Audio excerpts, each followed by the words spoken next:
Good evening, viewers, and welcome to Agri Business Now, the agricultural program which brings to you all the updates within the agricultural sector. On this week's program, we will feature two beneficiaries of the Japan Climate Change Partnership Project and the Inter-American Institute for Cooperation on Agriculture Rainwater Harvesting Project. An intersectorial workshop held to update, revise, and evaluate the current National Food-Based Dietary Guidelines, and various management agencies and stakeholders in St. Vincent and the Grenadines trained to combat illegal, unregulated, and unreported fishing. We also have the How to Do segment along with the news and announcements. A great package awaits you. Stay tuned, we will be right back. Water. It is 75% of the Earth's surface, yet it is scarce in some places. It's 70% of our body's mass, yet many do not drink that 8 glasses per day. The forest plays an important part in the water cycle by protecting our watersheds. Water is life. Protect the forest. Preserve life. Climate change is an environmental issue affecting countries across the world, and St. Vincent and the Grenadines is no exception. The Ministry of Agriculture, Rural Transformation, Forestry, Fisheries, Industry and Labour, in collaboration with the Japan Caribbean Climate Change Partnership Project and the Inter-American Institute for Cooperation on Agriculture, in an effort to mitigate the effects of climate change to the agricultural sector, implemented a rainwater harvesting pilot project to conserve water. Mrs. Audrey Walters Butler and Vincent are beneficiaries of the rainwater harvesting project. I'm the president of Women in Agriculture for Rural Development, and I'm affiliated with IICA, CADI, and all those farming organizations. I knew Mr. Harper, his activities and so forth. And ups come this opportunity with the JCCCP project in terms of water harvesting. And I was nominated as one of the persons to host a pilot project on this farm. And I was so fortunate enough to get these two 1,000-gallon tanks, which enhance my farming, because years gone by, you depend on rain, and you have to be toting water to wet plants, and more you wet the plants them still not satisfied. So I was so glad when this thing happened. In the first instance, I was given some tomato seedlings, Heat Master, it was the variety, and I got some cabbage. And I worked hard and serious on my tomatoes, and not without challenges. There were a few challenges, and I learned a lot by having this project. Learned about viruses, about fungus, and generally it was good. It was strenuous at times before we have this water harvesting. You have to be toting water from the river. Fortunately, I have a truck, so I bring my water, and all nights we wet in tomatoes. And I know the second crop that I'm going to put in will be much easier because I have water on this spot. So I give God thanks, and I thank IICA. I thank the JCCCP project, UNDP, all who involved, that they had afforded us this opportunity to farm a little easier, less stress. All of this started a little over 2 years ago, when Vincent found it necessary to involve its children, its students, its staff, to have a relationship with the garden, to see how things grow, and particularly with a young child, to show them the importance of Mother Earth and what the earth can produce. And the other thing had to do with our students in training. As you know, we train preschool teachers all over the island. So we wanted to share this kind of information with them, because they have in their own preschools. We show them this way as to how you can plant your own vegetables and things like that to supplement your meals. So we planted our garden to Taiwan and John too. Those beds you see there, they were the blocks, introduced using of the tires, etc. Because we have a small space. We focus on short crops like the lettuce, the chive, what you see here, the pak choy and so forth. The IICA now, Mr. Dalton, approached Mr. Dalton in terms of helping us to upgrade the garden. So they assisted us in terms of those 2 tanks with all the drip lines, and so he also gave us a lot of herbs, as you see there, and seedlings and so forth. And they monitor through the IICA project. They come regularly and they monitor what we are doing. Having learned all about planting in our background here, it was very interesting, and then we learned about drip line and the various ways you carried out to use to get good crops. At times we would bring out the children and we would teach them certain things on that line too. So it's very interesting, and thanks to Mr. John and his team.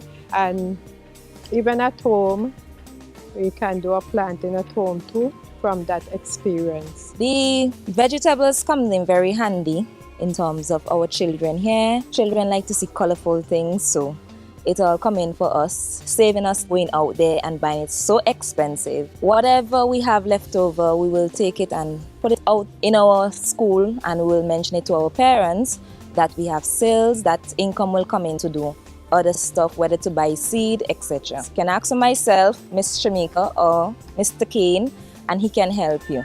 Any amount that you need, we have it here for you. So we thank you guys for your support, and we pray that God will continue to bless you all abundantly for the job that you all are doing for throughout the world, and of course, Vincent. When I came here, as I meet my boss, which is John Fraser, she informed me about the backyard garden, which is Mr. John was to implement that. Okay, so then when I start my going with the backyard garden, as you say, will be real challenging.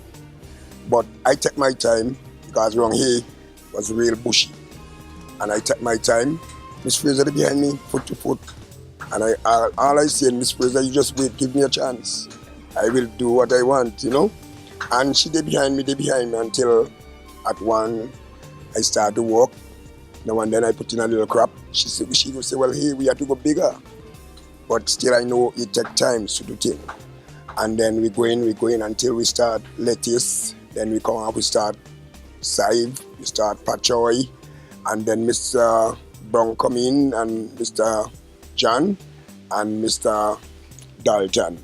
And then them implement different herbs, and then we start planting.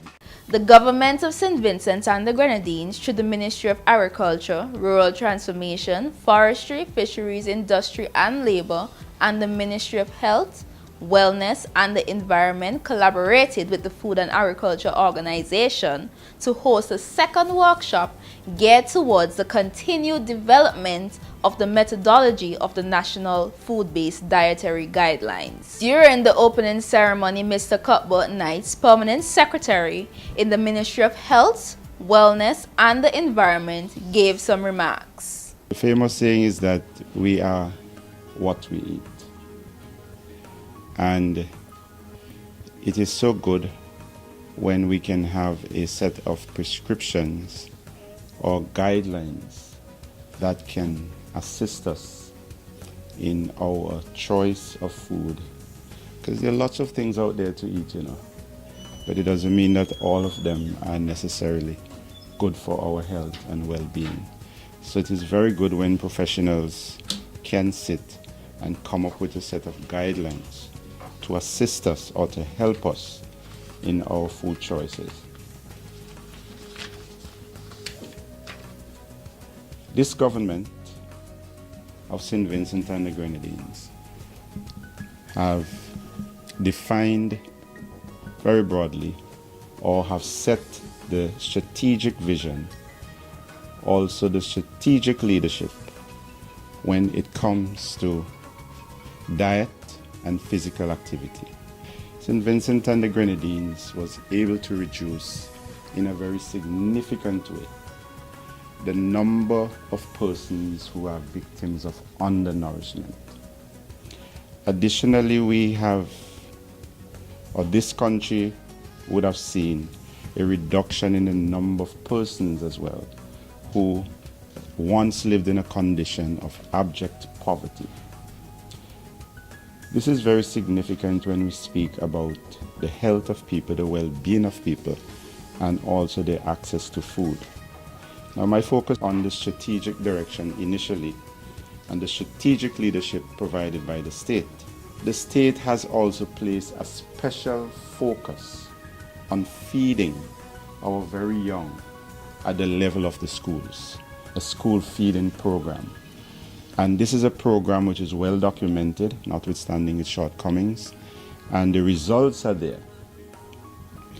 Government has also embarked on a zero hunger initiative. And these things are very significant when we are looking at the strategic vision and direction when it comes to diet and health, or even food security. The St. Vincent and the Grenadines National Food-Based Dietary Guidelines is a part of the Food and Agricultural Organization Technical Cooperation project to support the implementation of selected activities of the National Zero Hunger Challenge Initiative Action Plan of St. Vincent and the Grenadines, and support to the nation food-based dietary guidelines as a component of the National Zero Hunger Challenge Initiative of St. Vincent and the Grenadines. This is Deborah Daniel Williams, is the Zero Hunger Challenge Initiative Coordinator. Agriculture provides the basic essentials for living. The food we eat, the beverages we drink, the clothing we wear, and the materials for our homes. Without agriculture, we would have none of these. The food and fibers derived from the sector plays a valuable role in our everyday lives. Food is the key outcome of agriculture activities and a key input into good nutrition. Therefore, agriculture and nutrition both share a common entry point: food. Traditionally, agriculture and fishery policies and projects focused on increasing yield, productivity, and general food availability. There has been a disconnect between agriculture and nutrition, and we are bridging this gap. We recognize the need to apply a nutrition lens to agricultural food systems. The agriculture and fishery sector can make significant contributions to reducing malnutrition and associated ill health by making agriculture programs and food system interventions more nutrition sensitive. The Food and Agricultural Organization is supporting St. Vincent and the Grenadines to develop the food-based dietary guidelines to ensure a healthy diet for Vincentians. The Food and Agricultural Organization representative, Mr. Israel Rios, sub-regional nutritionist, conducted a two-day intersectoral workshop. About 2 billion of people in the world are overweight. In St. Vincent and the Grenadines, 50% of the population is overweight. In the world, 650 million individuals are obese. In St. Vincent, 23.8% of adults is obese. In children, 41 million of children under 5 years are with overweight. In St. Vincent, at least 6 to 10% are with overweight. In school-age children, in St. Vincent, at least between 20 to 40% of the school-age children are with overweight. Anemia, as a micronutrient deficiency, is prevalent in more than 20% of all women in childbearing age. At least 1 of 3 adults have 1 or more preventable chronic disease. These conditions have been highly prevalent for more than 2 decades. Poor dietary pattern, overconsumption of calories, and physical inactivity contribute to these disorders. Positive changes in all of the above could improve health outcome. And then, food-based dietary guidelines address significant nutrition-related problems facing Caribbean and St. Vincent and the Grenadines population. Welcome back. If you're just joining us, you're watching Agri Business Now. St. Vincent and the Grenadines is actively working together with the Food and Agricultural Organization to improve the capabilities of national management agencies in the effective implementation of the provisions of the Agreement on Port-State Measures to prevent, deter, and eliminate illegal, unreported, and unregulated fishing. To this end, a legal training workshop was held at the Fisheries Division Conference Room from the 8th to the 12th of April 2019. Dr. Colleen Phillips, Food and Agricultural Organization National Correspondent, highlighted the Food and Agricultural Organization involvement in sustainable fisheries management. This particular activity is just one of the many activities that the FAO, the United Nations Food and Agricultural Organization, have been embarking upon, respect the development of fishing and fishing industries here in St. Vincent and the Grenadines. Yes, we're working with monitoring the concept of illegal fishing, but we are also working on monitoring the concept of climate change and its impact on the coastal areas here in St. Vincent and the Grenadines. We actually have, we've developed, last year we developed an action plan to deal with the Sagassum weed, for example. We've been working with at least educating not just the public, and when I say the public, I mean really the general public, preschoolers, primary school students, colleges, etc. We've been working on getting people involved to at least recognize the need for us to monitor our fishing intensity and protect the species of fish with which we count with. Dr. Yvette Diewadi, Food and Agricultural Organization Fishery and Aquaculture Officer, facilitated the legal training workshop. I am here because it is a synergy which is being built upon a product developed by the project. So the workshop which is being held is supported by a regional program to combat IUU, but, which is funded by the Swedish government and is complementing the technical cooperation project which is funded from the UN Food and Agriculture Organization funds, for which I am tasked to coordinate and ensure the flow of technical expertise for the agreed result vis-à-vis the government of St. Vincent and the Grenadines. This project is complementing a product that we've developed already, bringing in this regional perspective in terms of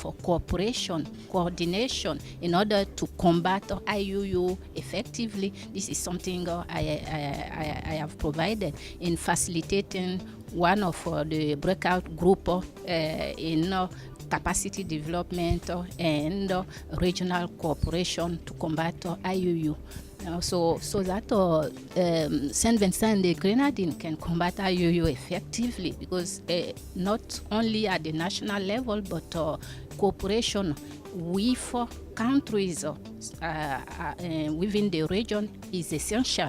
Laurie Curtis, Food and Agriculture Organization Fisheries Officer, gave an overview of the legal training workshop to combat legal, unreported, and unregulated fishing. I work specifically on implementing international instruments to combat illegal, unregulated, or unreported and unregulated fishing.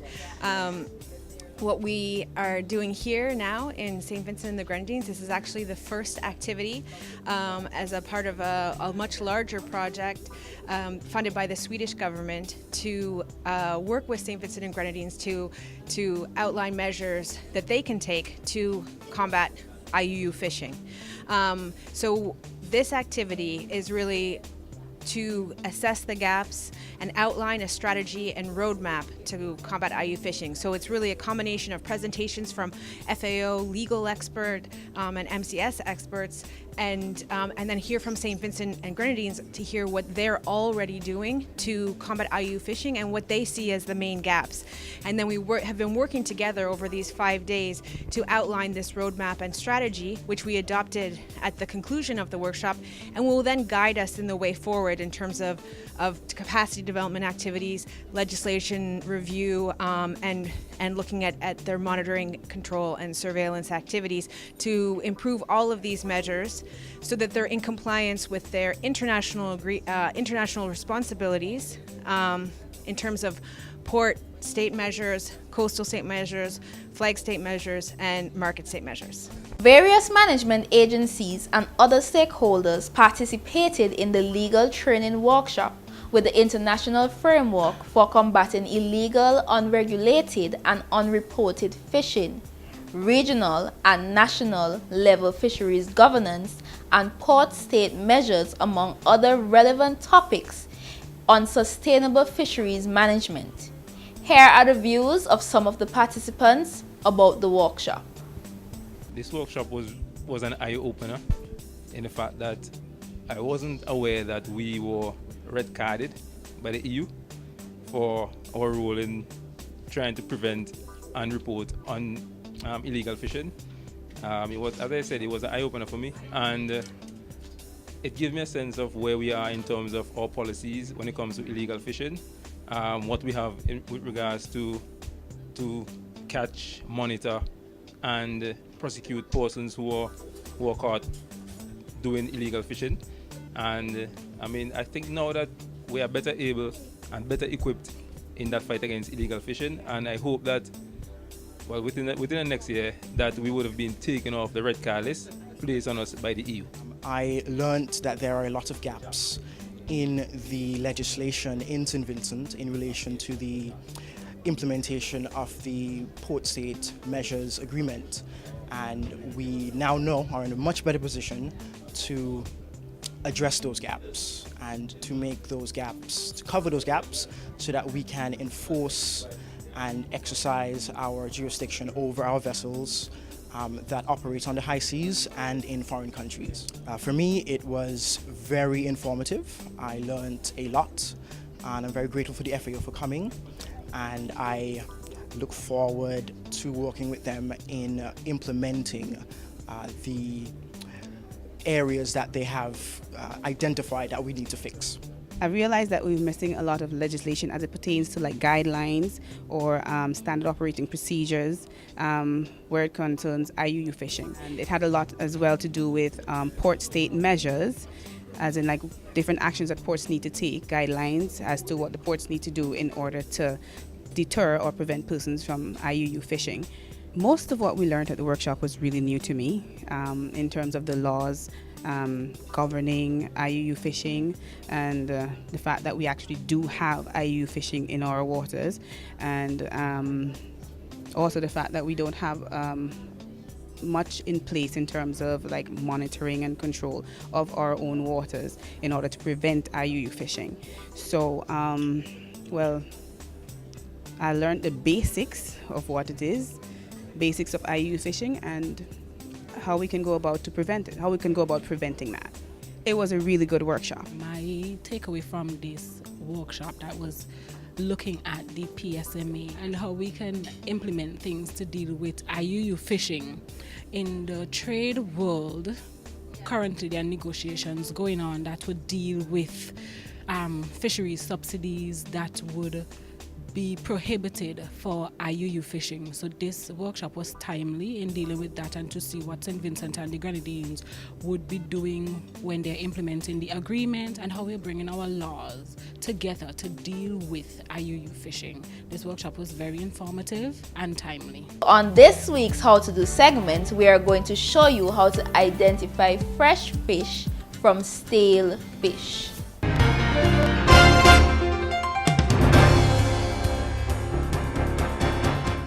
When fish is fresh, the slime is clear, colors are bright, eyes are clear and convex, that is, the eyes are bulging, the texture of the fish is firm to the touch, gills are bright red, the belly cavity is intact and shiny, and the odor smells like seaweed.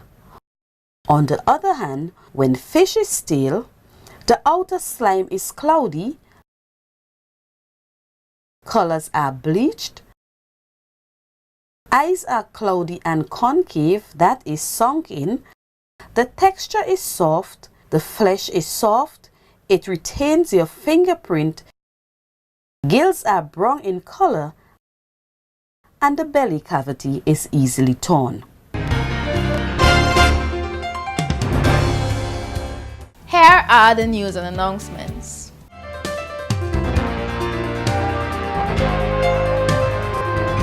The Ministry of Agriculture, Forestry, Fisheries, Rural Transformation, Industry and Labour has opened a call for public-private partnership enterprise development in the following areas. 1. Establishment and management of 5 feedlots for cattle, pigs and small ruminants. 2. Establishment and management of a modern abattoir. 3. Establishment and management of 4 up to 100,000 mini or fully automated poultry production facilities. And 4. Establishment and management of a dairy production facility with the capacity for manufacturing cheese and other value-added dairy products. Interested applicants wishing to submit their proposal should do so no later than 30th April 2019. Addressed to Mr. Raymond Ryan, Permanent Secretary, Ministry of Agriculture, Forestry, Fisheries, Rural Transformation, Industry and Labour, Richmond Hill, Kingstown, St. Vincent. Email office.agriculture@mail.gov.vc. During the Easter season, many persons attempt to catch aquatic species by poisoning the river in which they live.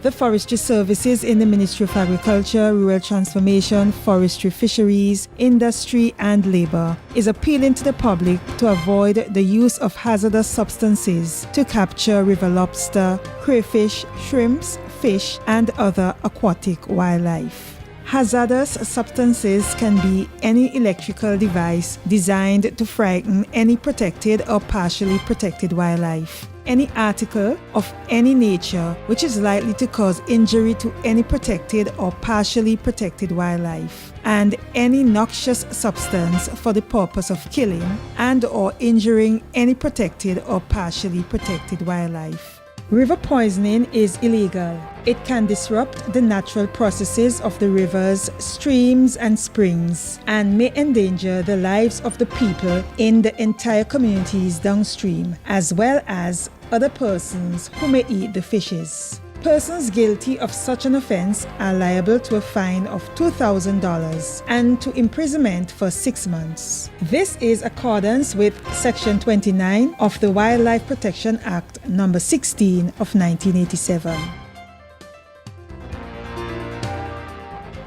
Here is where we come to the end of another program.